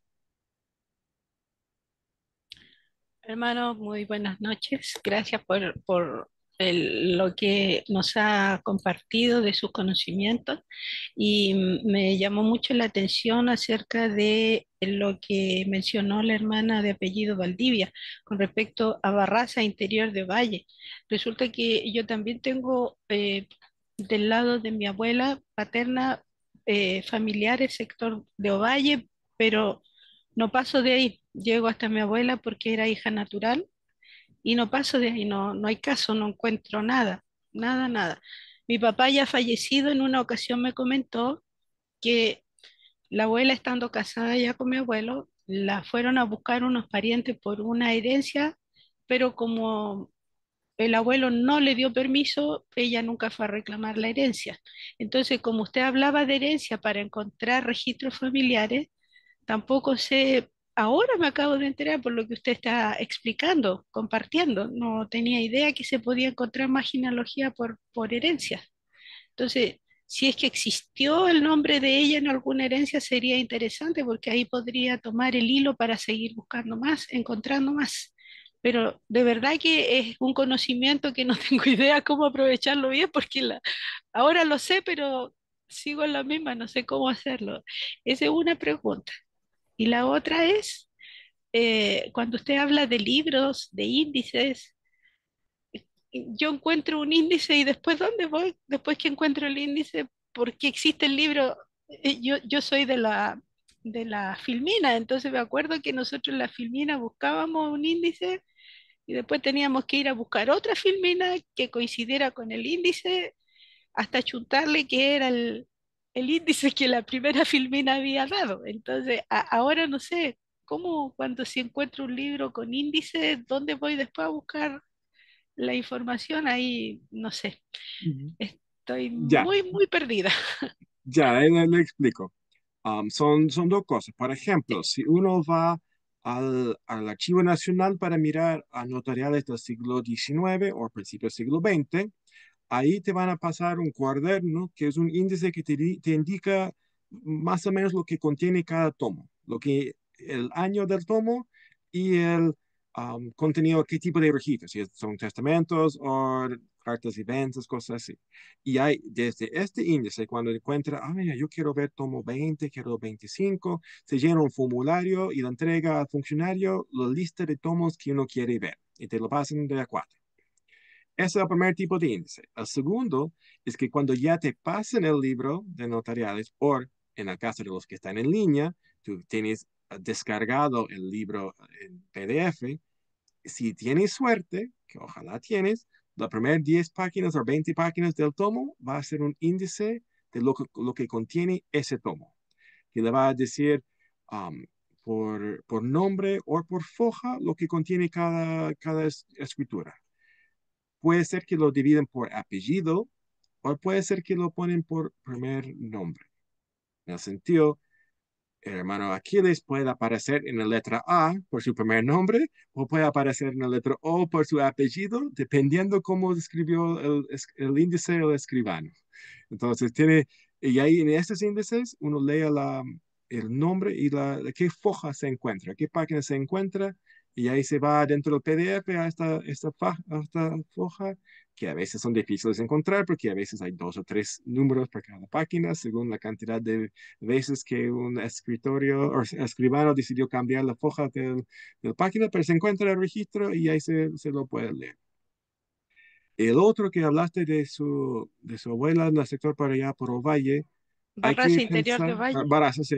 Hay que pensar que en tiempos históricos, pensando más de 100 años para atrás, es muy raro que alguien viaja más de 50 kilómetros de donde nació. Entonces, la mayoría de las personas nacieron, vivieron y murieron cerca del mismo pueblo chico donde siempre. Entonces, si yo tengo una persona que, que estoy tratando de armar y he hecho todo lo posible para encontrarlos y no lo encuentro más datos, lo que uno podría hacer, si uno sabe más o menos cuándo nació, es revisar los registros que tenemos, parroquia o registro civil, por personas con el mismo primer nombre. Ojalá que no sea María, pero el mismo nombre, y ahí muchas veces cuando no sabemos el apellido, podemos encontrar personas que nacieron al mismo tiempo y ahí se hacen las conexiones, especialmente cuando son hijos naturales o hijos no reconocidos, y ahí podemos armar ese árbol por atrás. También otra Eh, cosa que se puede hacer es si sabemos el apellido, armamos todos los árboles de todas las personas de este apellido que están en el pueblo chico, porque tarde o temprano todos son parientes. Y podemos armar el árbol y ahí todas las conexiones empiezan a aparecer. ya, Hermano pero Daniel, tengo, hermana, disculpe que la moleste, pero ya van a ser las 10, nos quedan 10 minutos y tengo 3 personas más que necesitan respuesta. sí, Así bueno, que es que Perdón, pero es que me dejó igual, el hermano me aclaró, pero me dejó marcando al tiro porque sí, es hija natural y, y ya hasta ahí nomás llegué, no, no hay papá, no hay nada. Eso lo voy a hacer como usted indica. Y lo último, entonces, para terminar, usted dijo a la hermana que le escribieran a usted por interno. ¿Dónde hay que escribirle a usted? La escribo a la mano Mariela y ella te pasa mi WhatsApp y ahí Ah, me ok, hace llegar, sin ok, ningún problema. ya, gracias. Ya, hermano Fernando, después la hermana Olivia y terminamos con la hermana Viviana. ¿Ya? Ok, muchas gracias por la capacitación y la pregunta, bueno, es como dos en una, digamos, bueno, tengo mi abuela, que es de apellido Guzmán, ¿ya? Tengo la fecha de nacimiento, la fecha de función, pero cuando imprimo los certificados, digamos, digitales, no me aparece nada de sus padres, ¿ya? He imprimido todas las opciones con asignación familiar, con todo, digamos, no me aparece nada.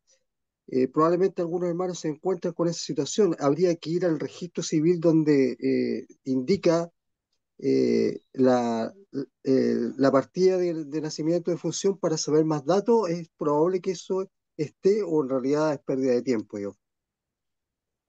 Ya.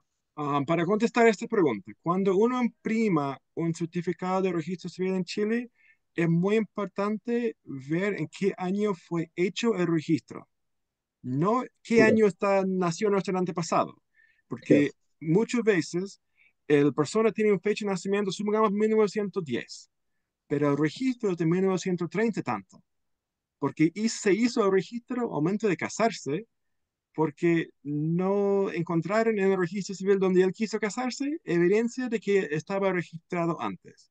Es probable que su nacimiento fue registrado antes y solamente que él no supo decir al funcionario en qué registro civil lo ingresaron sus padres. Y ahí tenemos este problema que muchas veces cuando se registran como adulto, no ponen los nombres de los padres porque justamente el joven que quiere casarse no sabe cómo se llaman sus padres, porque era huérfano, abandonado, o simplemente no quiso decirlo porque sería admitir que ya existe en el sistema y no quiere que sepan que existe en el sistema. Entonces, muchas veces ahí no hay más información en este registro, aunque sí existe en cada registro del registro civil la copia que va en el libro y la copia de que es la información que se llena, que puede ser 3 o 4 hojas. Entonces, se puede pedir eso del registro civil tanto local como en Santiago, y ahí en ese hay testigos que tienen que decir si yo conozco a tal persona, si conozco su edad, y puede ser que en esos testigos dicen cómo se llaman los padres y que solamente el sujeto no quiere que ponen sus padres en el registro. Entonces, uno puede tener esa suerte y pedirlo, pero no es pedir otros certificados, pedir la información del documento. Y ahí tiene, este tiene otro nombre, pero los funcionarios del registro civil, cuando lo explica que lo que está buscando, que no es el certificado y no es la copia del registro, sino que la acta del registro, ahí en eso se puede sacar a veces con suerte más datos. O lo otro sería buscar en otra parte de Chile una persona con nombre que cuadre el nombre o cuadre la fecha de nacimiento y puede ser que sí está inscrito en otra comuna y solamente que se inscribió 2 veces.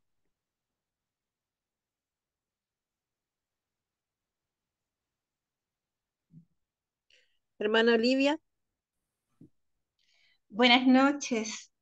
Primero, excusarme por no encender la cámara, pero tendría inestabilidad en el contacto por la señal. Había yo antes levantado la mano y después la bajé, pero veo que hay varios hermanos y hermanas interesadas en el sector de Barraza. Y quisiera comentar que yo conozco ese sector, porque mientras hice clases en Santo Tomás, cuando vivía en La Serena, hacíamos misiones en Barraza. Entonces, tal vez para orientar y sumar lo que el hermano Daniel menciona respecto de los documentos, tal vez para poder encontrar más efectivamente tendrían que ir, porque me consta que en la parroquia de Barraza hubo un sacerdote que levantó y organizó todos los documentos, incluso estaban desde fines del siglo XVII.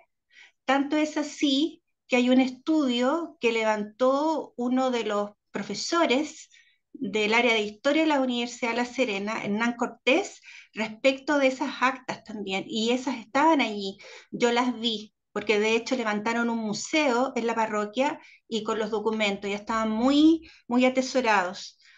Otra observación que podría ser, bueno, yo estudié historia, hice clases en la Universidad de La Serena y en Santo Tomás. Otra observación que podría ser, que podría ayudarles a encontrar, es que tendrían que buscar por la parroquia, que es porque el poblado se llamaba San Antonio del Mar. Entonces, si tal vez siguen buscando solo por Barraza como localidad, pudiera a lo mejor perderse entre los documentos, porque el nombre inicial de esa localidad es San Antonio del Mar. Y también pudieran estar esos registros en una localidad muy cercana, que es Cerrillo de Tamaya, donde también hay una relación entre las familias de ambas localidades.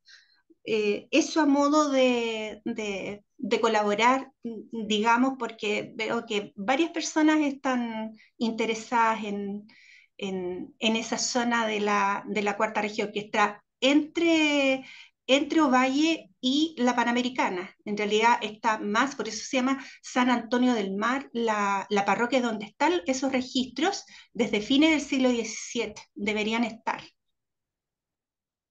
Gracias, hermana. Cuando estaba hablando me acordé que en la biblioteca Encantada. la biblioteca de filosofía de la Universidad de Chile también hay una investigación de los años 80 de el primer libro de la parroquia de Baraza, donde hicieron una transcripción completa de la parroquia y armaron unos gráficos de los registros y organizaron documentos ahí de nacimiento, matrimonio, defunción. Hicieron todo un estudio geográfica y historial de Baraza en base al primer libro de la parroquia.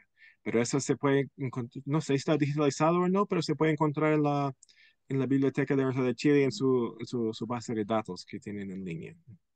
Hay un estudio del doctor Hernán Cortés, que es un académico de la Universidad de La Serena. Él fue mi profesor, yo fui su ayudante, hice la tesis con él en Historia de Chile.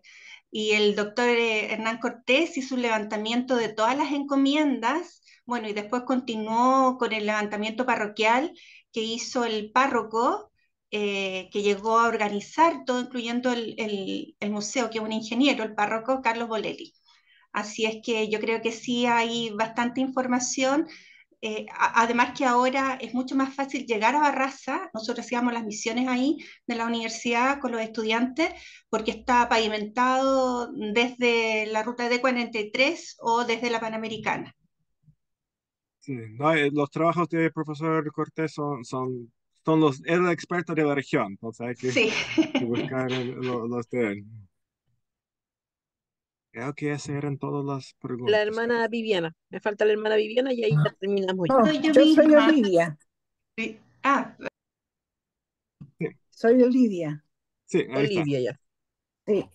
Eh, yo lo que quiero consultar, porque cuando he encontrado nombres de mi familia, salen ahijados.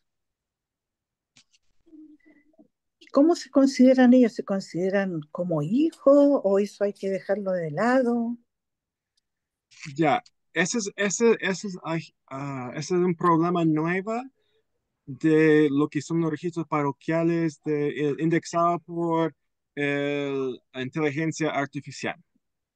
Porque hasta poco, cuando nosotros miramos a los registros en Family Search, nosotros miramos quién se bautiza, cómo se llaman sus padres.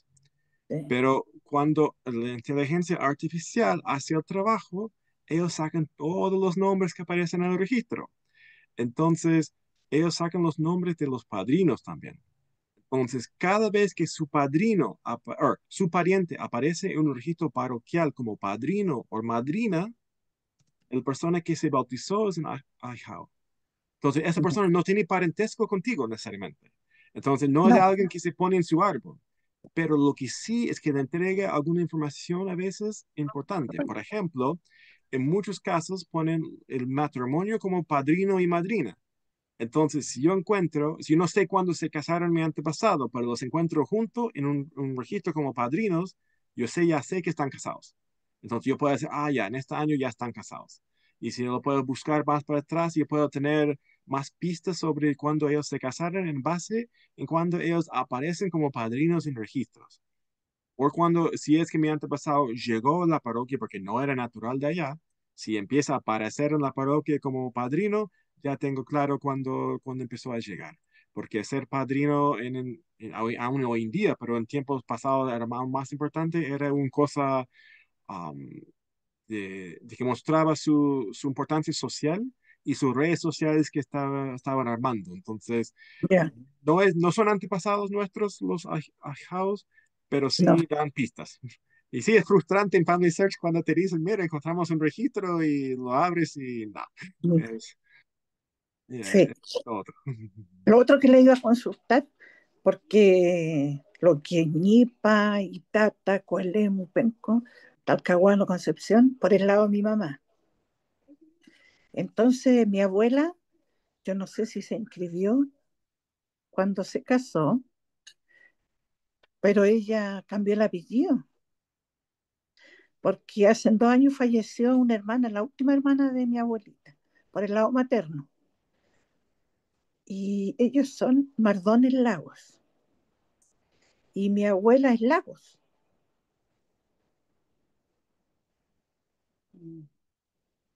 Entonces hay una desconexión ahí porque yo he tratado de buscar, bueno, tengo los tíos que ya han fallecido, pero hay otros hermanos que no aparecen. No sé si cambiaron el apellido, pero Sí, por ejemplo, cuando estamos buscando en el registro civil, en el índice del registro civil, si los padres están casados, van a aparecer los dos apellidos. Si no están casados, va a aparecer el apellido del papá o el de la mamá, según quien informó el funcionario del registro civil del nacimiento.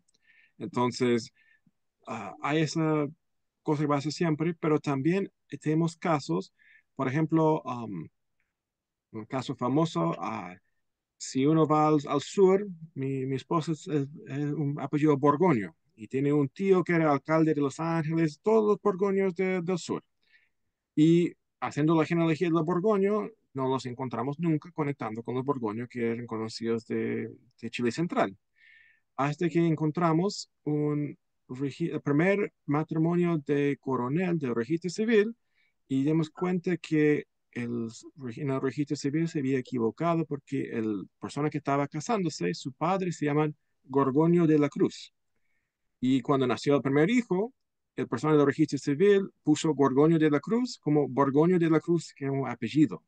Y se equivocaron en poner apellido y de ahí más adelante una persona que era de la Cruz como apellido ya era Borgoño de la Cruz. Y obviamente eso elevó su estatus social, entonces nunca va a cambiar su apellido porque quien quiere ser, uh, quien tiene apellido Borgoño le gustaba este apellido, entonces iba a mantenerlo.